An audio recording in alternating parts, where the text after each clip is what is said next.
Accessible Research Summary.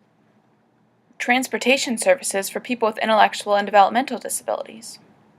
Transportation is critical for community living. Transportation is also one of the largest barriers for people with disabilities. Often, in rural areas, there is no public transportation system.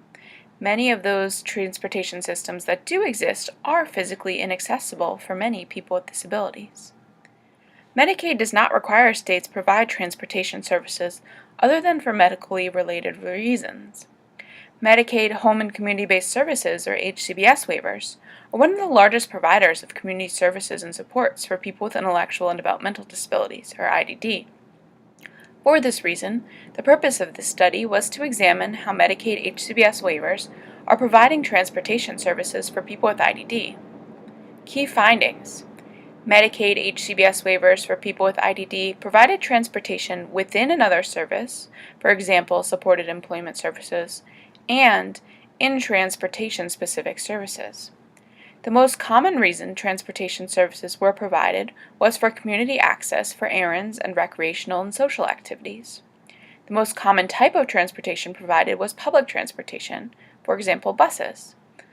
Most waivers said free methods of transportations, for example, provided by family members, should be used first whenever possible. However, a small portion of waivers allowed family members to be paid for providing transportation. There were large differences in how much transportation was provided for people with IDD in a year.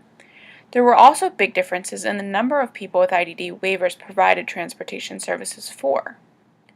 Although the majority of HCBS waivers provided transportation services for people with IDD, there were big differences in how transportation was provided. Because of the importance of transportation, there needs to be more evenness across states. This Accessible Research Summary Brief series is brought to you by the Institute on Disability and Human Development at University of Illinois at Chicago.